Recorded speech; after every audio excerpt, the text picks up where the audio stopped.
সুপ্রিয় শিক্ষার্থীবৃন্দ, খ্রিস্ট ধর্ম ও নৈতিক শিক্ষা ক্লাসে তোমাদের স্বাগতম। আমি তোমাদের প্রিয়াঙ্কা বাবলি মিস তোমাদের সাথে আছি। গত ক্লাসগুলোতে আমরা বেশ কয়েকটা ক্লাস ধরে চতুর্থ অধ্যায় পর্যন্ত পড়েছিলাম, অর্থাৎ পার্ট 1 এবং 2, এবং পরবর্তীতে আমরা পার্ট 3 ও 4 নিয়ে আলোচনা করেছিলাম। ঠিক সেভাবেই আমরা আমাদের খ্রিস্ট ধর্ম ও নৈতিক শিক্ষা বিষয়ের প্রত্যেকটি অধ্যায়কে এভাবেই আমরা পাঠ অনুযায়ী ভাগ করে নেব। তো সেই ধারাবাহিকতায় আজকে আমরা পড়ব পঞ্চম অধ্যায়। আজকে আমরা জানব পঞ্চম অধ্যায়ের অর্থাৎ ঈশ্বরের আহ্বানে ইসাইয়ার সাড়াদান সম্পর্কে।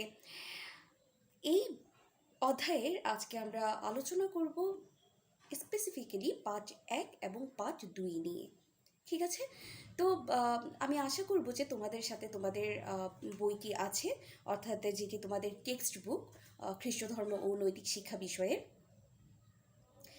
আমি আশা রাখি যে তোমরা তোমাদের সাথে বইটি নিয়ে বসবে এবং তোমরা চলে যাবে পঞ্চম অধ্যায়ে। এটা পৃষ্ঠা নাম্বার 38। পৃষ্ঠা নাম্বার 38, আমি আবার বলছি পৃষ্ঠা নাম্বার 38। আর অধ্যায় হলো পঞ্চম অধ্যায়। এই অধ্যায়ের নাম ঈশ্বরের আহ্বানে ইসাইয়ার সাড়াদান। ঠিক আছে? এই অধ্যায়ে আমরা মূলত কি জানবো? এই অধ্যায়ে মূলত আমরা জানবো ঈশ্বরের প্রতি, অর্থাৎ ঈশ্বরের যে আহ্বান আমাদের প্রতি, মানুষের প্রতি, সেটার অর্থ, এবং ইসাইয়া স্বর্গে যে দৃশ্য দেখেছিলেন তার স্বপ্নে, সেটির দৃশ্য, অর্থাৎ সেই দৃশ্যের বর্ণনা বা সেই দৃশ্যের অবতারণা। তারপর আমরা আরও জানবো ইসাইয়ার সূচীকরণের ঘটনা, এছাড়াও ঈশ্বরের কাজে অংশগ্রহণের উদ্দেশ্যে মানুষের যে সূচি তার প্রয়োজন আছে সেটির প্রয়োজনীয়তা বা ব্যাখ্যা। এছাড়া আরও জানবো যে ঈশ্বরের উপর ইসাইয়ার গভীর বিশ্বাস উপলব্ধি করে নিজে যে ঈশ্বরের, আমরা যে ঈশ্বরের প্রতি বিশ্বাসী হব বা ঈশ্বরের প্রতি যে নির্ভরতা রাখবো সেটির গুরুত্ব। ঠিক আছে? তাহলে চলো আগে আমরা জেনে নিই যে পার্ট 1-এ আমাদের জন্য কি আছে। পার্ট 1-এ বলছে যে মানুষের প্রতি ঈশ্বরের আহ্বান। এই যে মানুষের প্রতি ঈশ্বরের আহ্বান, সেটি মূলত কেমন সে সম্পর্কেই আজকে আমরা জানবো। তো ঈশ্বরের প্রতি মানুষের প্রতি ঈশ্বরের কেমন আহ্বান বা এই আহ্বানগুলো কি কি, সেটা চলো আগে আমরা একটু দেখে আসি। তাহলে আমরা দেখতে পাচ্ছি যে ঈশ্বরের মানুষের প্রতি যেসব আহ্বান রয়েছে তাদের মধ্যে একটি হচ্ছে মানুষ হওয়ার আহ্বান, তারপর খ্রিস্টান হওয়ার আহ্বান এবং বিশেষ আহ্বান। প্রথমটি নিয়ে আমি একটু আলোচনা করব। তার আগে চলো আমরা দেখে আসি যে আহ্বান শব্দের অর্থটি কী। আমাদের আগে আসলে জানতে হবে যে এই যে আহ্বানের অর্থ কী। আহ্বানের অর্থ হচ্ছে ডাক দেয়া। তো ঈশ্বর আসলে অদৃশ্য, বা ঈশ্বরকে আসলে আমরা সরাসরি দেখতে না পেলেও তার সাথে আমাদের একটা অন্তরের যোগাযোগ কিন্তু আছে, তাই না? তিনি আমাদের দেহ, মন ও আত্মা দিয়ে সৃষ্টি করেছেন। তো আমাদের দেহটা তো দেখা যায়, কিন্তু আমাদের মন ও আত্মা কি দেখা যায়? না, সেটা তো কখনো আসলে দেখা যায় না। সেই অদৃশ্য মন ও আত্মা দিয়ে মানুষ ঈশ্বরের সাথে যোগাযোগ স্থাপন করেছে, তাই না? প্রার্থনা ও নীরব ধ্যানের মাধ্যমে আমরা কি করতে পারি? আমরা ঈশ্বর সম্পর্কে চিন্তা করতে পারি বা ঈশ্বরের কথাগুলো শুনতে পাই, তাই না? আবার মানুষের অদৃশ্য মন ও আত্মার মধ্যে বিবেক বলে কিন্তু একটা শক্তি বা ক্ষমতা অলরেডি আছে, এবং সেটা কে দিয়েছেন? সেটাও ঈশ্বরই আমাদের দিয়েছেন। তো মানুষের অদৃশ্য মন ও আত্মার মধ্যে যে বিবেক রয়েছে, সেই বিবেক দ্বারা বিবেচনা করে আমরা ঈশ্বরের ডাকে সাড়া দিই। তো সেই বিবেকের মাধ্যমে আসলে আমাদের বিবেচনা করতে হয় যে আমরা কি ঈশ্বরের ডাকে সাড়া দেব কি না। তো ঈশ্বর আসলে এই যে মানুষ হওয়ার আহ্বান, এটা মূলত বোঝাচ্ছে যে ঈশ্বর আসলে আমাদের মানুষের মতো মানুষ হতে বলছেন। তো আমরা তো মানব হয়ে জন্মগ্রহণ করেছি, বা আমরা আসলে মানব পরিবারে জন্মেছি, তাই না? তবুও এবং আমাদের সকলের মধ্যেই নিঃসন্দেহে দেহ, মন এবং আত্মার সংমিশ্রণ আছে। তো দেহের অঙ্গ প্রত্যঙ্গ আছে। তবুও কেন ঈশ্বর আমাদের মানুষ হতে বলছেন? মানুষ হওয়ার মতো মানুষ হওয়ার জন্য যা যা দরকার সবই তো আমাদের আছে। তারপরেও এইটা বলার অর্থ কী যে মানুষ হওয়ার আহ্বান? এটার অর্থ হলো, দেখো, আমাদের মা বাবাও কিন্তু অনেক সময় আমাদেরকে বলেন যে মানুষ হও, অর্থাৎ কি মানুষের মতো মানুষ হন। এটা দ্বারা কি বুঝাচ্ছেন জানো? এটা দ্বারা বুঝাচ্ছেন যে আমাদের যে মানবিক গুণ বা মূল্যবোধ, সেগুলো যেন আমরা অর্জন করতে পারি। যেমন মনে করো যে আমার মধ্যে যদি ভালো মন্দ বুঝার জ্ঞান, হিতাহিত জ্ঞান না থাকে, তাহলে আসলে আমি মানুষ নই। আমি যদি অপরের দুঃখে দুঃখিত না হয়, আমি যদি অপরের দুঃখে ফায়দা লুটি, বা আমি যদি আরও খুশি উদযাপন করি, তার মানে বুঝতে হবে যে আমার মধ্যে আসলে সেই মূল্যবোধখানা নেই, তাই তো? আবার দেখো যে আমার মধ্যে একটা বিবেক আছে, কিন্তু আমি সেই বিবেকের কারণেই তাড়িত না হয়ে আমি আমার স্বেচ্ছাচারিতা করে যাচ্ছি। আমি ধরো ঈশ্বরের পথ অবলম্বন না করে আমি ব্যভিচারের পথে যাচ্ছি। হ্যাঁ, আমি কুপন্থা অবলম্বন করছি। তার মানে কি? তার মানে কি আমার মানবিক মূল্যবোধ বা আমার যে গুণাবলী সেগুলোর কি প্রকাশ ঘটছে? না, তার আমি উল্টোটা করছি। তার মানে আমি আসলে রক্ত মাংসে বা আমার অঙ্গ প্রত্যঙ্গ দ্বারা গঠিত, বা আমার এই যে মানে মানুষ হওয়ার জন্য যেসব অঙ্গ প্রত্যঙ্গ লাগে, বা দেহ মন আত্মা, এই এতটুকু থাকার পরেও তারপরেও আমি মানুষ নই। হ্যাঁ, অর্থাৎ এখানে মানুষ নই বলতে বোঝানো হচ্ছে একজন বিবেক বিবেকবান মানুষ নই, ঠিক আছে? তো এই জন্য ঈশ্বর বলছে যে ঈশ্বর আমাদের সামনে উদাহরণ হিসেবে কাকে রেখেছেন? তার পুত্র যিশুকে রেখেছেন। এবং সেই সঙ্গে আসলে আমাদের বলতেই হয় যে যিশু ওই সঙ্গে পূর্ণ ঈশ্বর এবং পূর্ণ মানব। কেননা তার মধ্যে সকল মনুষ্যত্বের যে সকল গুণ থাকা দরকার তা সবই ছিল। তো আমরা তাকে অনুসরণ করলে আমরা অবশ্যই খাঁটি মানুষ হতে পারি। তো এই জন্যই বলা হচ্ছে যে মানুষ হওয়ার আহ্বান, অর্থাৎ আমাদের মানুষের মতো মানুষ হওয়ার জন্য ডাক দিয়েছেন। তারপর দেখো খ্রিস্টান হওয়ার আহ্বান। সবাই যে খ্রিস্টান পরিবারে জন্মগ্রহণ করলেই যে খ্রিস্টান হয়ে যাবে তা নয়। হ্যাঁ, তার তো খ্রিস্টীয় যে নিয়মানুবর্তিতা বা যেসব বা নিয়ম কানুন বা আচার আচরণ, সেগুলো তো পালন করতে হবে, তাই না? তাকে দীক্ষাস্বর্ণ সহ অন্যান্য সাক্রামেন্টগুলোকে গ্রহণ করতে হবে। এবং তাকে অবশ্যই খ্রিস্টান হওয়ার জন্য খাঁটি মনুষ্যত্ব অর্জন করতে হবে। কারণ খাঁটি মনুষ্যত্বের গুণগুলো যদি সে অর্জন করতে না পারে বা আত্ম করতে না পারে, তাহলে আসলে আমরা তাকে খাঁটি খ্রিস্টানও বলতে পারি না। তো এই জন্য বলছি যে খ্রিস্টকে অনুসরণ করার মাধ্যমে খ্রিস্ট ধর্মীরা খাঁটি খ্রিস্টান হতে পারবে। হ্যাঁ, তারপরে হচ্ছে বিশেষ আহ্বান। তো বিশেষ আহ্বানটা কি? যা খাঁটি মানুষ ও খাঁটি খ্রিস্টান হতে পারে, তাদের মধ্যে থেকে ঈশ্বর আবার কাউকে না কাউকে কি করে? বিশেষ আহ্বান দিয়ে থাকে। হ্যাঁ, কেউ কেউ ঈশ্বরের ডাকে সাড়া দিয়ে আবার যাজক হয়ে যান, পালক, ব্রাদার, সিস্টার, খাটিকিস্ট হওয়ার জন্য বিশেষ ব্রত গ্রহণ করেন। তো তাদেরকে কেন ঈশ্বর বাছাই করে নেন বা চুজ করে নেন? কারণ তারা যাতে এই ধর্মকে বা তার বাণী অর্থাৎ ঈশ্বরের বাণী যাতে প্রচার করতে পারেন। হ্যাঁ, তো যেমন ধরো আমাদের সামনে এরকম অনেকে মানে বেশ কিছু উদাহরণ আছে যারা আসলে খ্রিস্ট ধর্মের মানে উজ্জ্বল নক্ষত্র, বা খ্রিস্ট ধর্ম বললেই যাদের নাম আমাদের সবার মাথায় আসবে, সেরকম কয়েকটি নাম। যেমন ধরো যাদেরকে ঈশ্বর নিজে খুদ খুঁজে নিয়েছিলেন, যারা ঈশ্বরের ডাকে সাড়া দিয়েছিলেন, তারা হলেন যেমন আব্রাহাম, মসি। আমরা পড়েছি একদম প্রথম দিকের অধ্যায়ে আব্রাহাম, মসির কথা। তারপর দানিয়েল, রুথ, এস্থের, দেবেরো। তারপর আরও আছেন যেমন মারিয়া, পিতর মানে যাকে আমরা পিটার বলি, তো পল। তো এইভাবে আরও অনেকেই আছেন যারা ঈশ্বরের এই বিশেষ আহ্বান পেয়েছেন এবং তারা এই বিশেষ আহ্বানেও সাড়া দিয়েছিলেন।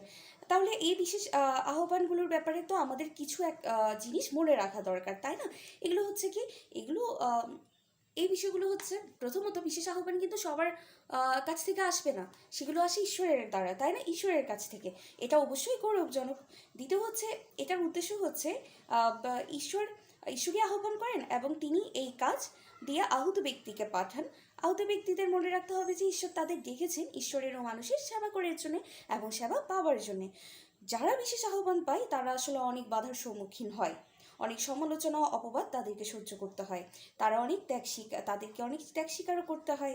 কখনো কখনো শারীরিক নির্যাতন এবং মানসিক নির্যাতনের মধ্যে দিয়েও যেতে হয়। আবার দেখো, ঈশ্বর যাকে ডাকেন এবং বিশেষ কার্যের জন্য পাঠান, তাকে ওই কাজটি করার জন্য প্রয়োজনীয় গুণও কিন্তু দিয়ে থাকেন। এমন নয় যে যাকে তাকে আসলে তিনি নির্বাচন করে আমাদের কাছে পাঠিয়ে দেন। হ্যাঁ, কাউকে তার নিজের ব্যবহারের জন্য কিন্তু দেন না। যে যে গুণ পেয়েছে তা দিয়ে সে মণ্ডলী, সমাজ ও দেশের জন্য কাজ করবে, এটাই ঈশ্বর চান। তো বিশেষ আহ্বানে আসলে যেসব ব্যক্তিদের পাঠানো হয় বা যাদের পাঠানো হয় তারা খাঁটি মানুষ এবং তারা অবশ্যই খাঁটি খ্রিস্টান, নচেত তাদের আসলে ঈশ্বর নির্বাচন করতেন না। এরপর ঈশ্বর যদি চান তবে তিনি তার বিশেষ কাজের জন্য আমাদের বিশেষ আহ্বানও করতে পারেন। এটা এমন নয় যে শুধু তাদেরই করেছেন আর কখনো কি ওকে করবেন না, তাই না?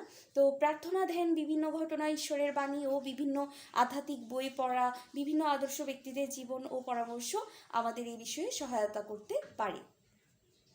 তো এই ছিল আমাদের পার্ট 1। পার্ট 1-এ আমরা জানলাম মানুষ হওয়ার আহ্বান, খ্রিস্টান হওয়ার আহ্বান এবং বিশেষ আহ্বানগুলোর ক্ষেত্রে কি কি আমাদের মনে রাখা উচিত। এখন চলো আমরা চলে যাই পার্ট 2-এ। পার্ট 2-এর যে মূল যে ব্যাপার সেটি হলো ইসাইয়ার স্বর্গের দৃশ্য দর্শন। বা তারও আগে একটু বলি যে প্রবক্তা ইসাইয়ার প্রতি যে ঈশ্বরের আহ্বান, সেটা চলো আমরা আগে একটু আলোচনা করে আসি। তাহলে দেখো, প্রবক্তা ইসাইয়ার আহ্বান বলতে কি বোঝাচ্ছে? যে প্রবক্তা ইসাইয়া আসলে একজন খাঁটি মানুষ ছিলেন এবং তিনি খাঁটি ঈশ্বরভক্তও ছিলেন। তো আমরা আসলে কিভাবে তিনি এই আহ্বান পেয়েছিলেন সেটি আজকে জানবো। ঈশ্বরদূত তাকে কিভাবে সূচি করেছিলেন। এক রাজা উজিয়া মারা যাওয়ার পর একদিন তিনি বলছেন, ইসাইয়া সেটি বর্ণনা করছেন যে সেই বছরে তিনি একদিন দেখতে পেলেন যে উঁচু বসানো এক মহাসিংহাসনে প্রভু বসে আছেন এবং তার ঊর্ধ্বে রয়েছে সেরাফদূত। তো তিনি তারা চিৎকার করে একে অপরকে বলছে যে পূর্ণ পূর্ণ পূর্ণ বিশ্বপ্রভু পরমেশ্বর। তো সারা পৃথিবী জুড়েই আসলে তার মহিমা প্রকাশ। তারা একের পর এক এই চিৎকার করছিলেন। তাদের স্বরধ্বনিতে তখন মন্দিরের প্রবেশদ্বারে ভীত কেঁপে উঠছিল। হ্যাঁ, অর্থাৎ সব কিছুই আসলে এক অদ্ভুত রকমের পরিস্থিতির সৃষ্টি হলো। আর সেই সঙ্গে মন্দিরটি ধোঁয়ায় ভরে উঠেছিল। হ্যাঁ, এগুলো কিন্তু পবিত্র ধোঁয়া। তাদের তো তখন তিনি বলে উঠলেন যে এবার আমার সর্বনাশ হলো। কেন জানো? কারণ আসলে তখন মানুষ মনে করা হতো যে যারা পাপী তারা আসলে ঈশ্বরের দর্শন করতে পারেন না। হ্যাঁ, ঈশ্বর শুধুমাত্র একদম খাঁটি যারা যারা একেবারে পবিত্র তাদেরই দেখা দেন। তো এই জন্য তিনি আসলে অর্থাৎ ইসাইয়া কিছুটা ভীত সন্ত্রস্ত হলেন এবং তিনি একটু আসলে ভয় পেয়ে গেলেন। তিনি মনে মনে ভাবছেন যে আসলে আমি তো পাপী, আমাকে কিভাবে প্রভু দেখা দেবেন। তো তিনি বলছেন যে অশুচি মুখ মানুষ আমি, আবার বাস করি অশুচি মুখ এক জাতির মাঝখানে, আর আমি সেই কিনা নিজের চোখ দিয়ে স্বয়ং রাজা সেই বিশ্বপ্রভুর পরামর্শকেই দেখে ফেললাম। তো তখন সেরাফদের একজন তার কাছে উড়ে এলেন। তার হাতে ছিল এক টুকরো জ্বলন্ত অঙ্গার। তা দিয়ে তিনি এক চিমটি দিয়ে যজ্ঞবেদীর উপর থেকেই তুলে এনেছিলেন। তো তিনি ইসায়ার মুখে সেই অঙ্গার অথবা সেই ছাড় একবার স্পর্শ করিয়ে বললেন যে এই দেখো, এটা তোমার ঠোঁট স্পর্শ করেছে। হ্যাঁ, তার মানে তোমার অপরাধও দূর হয়েছে, তোমারও পাপ মুছে ফেলা হয়েছে। তো তখন ইসায়া শুনতে পেল যে প্রভু বলছেন, কাকে পাঠাবো আমি? আমাদের দূত হয়ে কে যাবে? তখন ইসায়া উত্তর দিলেন যে আমি তো রয়েছি, আমাকেই পাঠাও। তো এইভাবেই আসলে আমরা দেখতে পাই যে ইসায়ার স্বর্গের সেই দৃশ্য, সেই মনোরম দৃশ্য দর্শন। তারপর দেখো, তো ইসায়া স্বর্গের দৃশ্যে মূলত কোন জিনিসগুলো আমরা জানতে পেয়েছি? স্বর্গের সিংহাসনের ঈশ্বর উপবিষ্ট আছেন এবং ঈশ্বরের গৌরব গান করছেন সেরাফদূতগণ। তারা ধূপারতি দিয়ে ঈশ্বরের প্রশংসা করছিলেন এবং তাদের প্রশংসায় মন্দিরের প্রবেশদ্বার কেঁপে উঠছিল। তো এটা দেখে আসলে ইসাইয়া কেমন প্রতিক্রিয়া দিয়েছিলেন? কারণ তিনি তো ভাবতেন যে তিনি খুবই পাপী, তো তার পক্ষে তো আসলে ঈশ্বরকে দেখা সম্ভব নয়। কীভাবে তিনি এখন দেখে ফেললেন? তাই তিনি কিছুটা ভীত হয়ে গেলেন। তারপর ওনাকে আবার সূচি করলেন কে? আবার দেখো, ওনাকে সূচি করা হলো কাকে? ইসাইয়াকে। ইসাইয়া বললেন যে তার মুখ ও চোখ অশুচি, অপবিত্র, তিনি ঈশ্বরের কাছে সম্পূর্ণ অযোগ্য। কিন্তু ঈশ্বরের একজন দূত আগুন দিয়ে তার মুখ পবিত্র করে তুললেন। এরপর দূত তাকে নিশ্চিত হতে বললেন যে এখন থেকে তিনি পবিত্র মানুষ বলে গণ্য হবেন, তাই না? তো ইসায়াকে আসলে ঈশ্বর আহ্বান করেন যে সূচি হওয়ার পর ঈশ্বর একটি প্রশ্ন রাখলেন যে কাকে পাঠাবো আমি? আমাদের দূত হয়ে কে যাবে? এই প্রশ্নের মাধ্যমে ঈশ্বর ইসায়াকে স্বাধীনভাবে সিদ্ধান্ত নেওয়ার সুযোগ দিয়েছিলেন। তিনি তার কাজে যাওয়ার জন্য ইসায়াকে কিন্তু জোর করেননি। ওই যে বিবেক, আমরা বলেছি আমাদের বিবেকের মাধ্যমে আজ ঈশ্বর কিন্তু কেউকে জোর করেন না, এটা কিন্তু তিনি চাপিয়ে দেননি। তিনি আমাদের আমাদের বিবেকবান সত্তা করে পাঠিয়েছেন যাতে আমরা সেই বিবেকের তাড়নায় বা সেই বিবেকের তাগিদে আমরা সঠিক সিদ্ধান্তটি নিতে পারি। তারপর দেখো ইসায়ার উত্তর কী ছিল? ইসায়া বলেছেন যে সেই উত্তরে আমি তো রয়েছি, আমাকেই পাঠাও। তো এভাবে ইসায়া প্রবক্তা হওয়ার জন্য ঈশ্বরের কাছ থেকে আহ্বান পেলেন এবং তিনি স্বাধীনভাবে ঈশ্বরের আহ্বানে সাড়াও দিয়েছিলেন। তো ইসায়ার এই যে সূচিকরণ বা নিজের পবিত্র হওয়া, এটা কি তার নিজের জন্যে না, এটা তিনি অন্যের জন্য করেছেন। হ্যাঁ, তিনি যেন ঈশ্বরের কাজ করতে পারেন, সেজন্য ঈশ্বর তাকে পবিত্রতার এই সুন্দর গুণটি দিয়েছিলেন। তো তোমাদের জন্য যে কাজ সেটি হলো, তোমরা পাঠ 1 এবং 2 পড়ে এখানে 41 নাম্বার পৃষ্ঠায় যে কাজ 1 ও 2 এক দেওয়া আছে সেটি তোমরা লিখবে। অর্থাৎ ঈশ্বর তোমাকে কোনো বিশেষ কাজের জন্য আহ্বান করেছেন কিনা সে বিষয়ে তোমার অনুভূতি সম্পর্কে লিখে পাঠাবে। হ্যাঁ, তো আজকে এই ছিল এই পর্যন্ত। আমাদের আগামী ক্লাসে দেখা হবে, পার্ট 3 ও পার্ট 4 আলোচনা করব। তো ততক্ষণ পর্যন্ত ভালো থেকো, সুস্থ থেকো।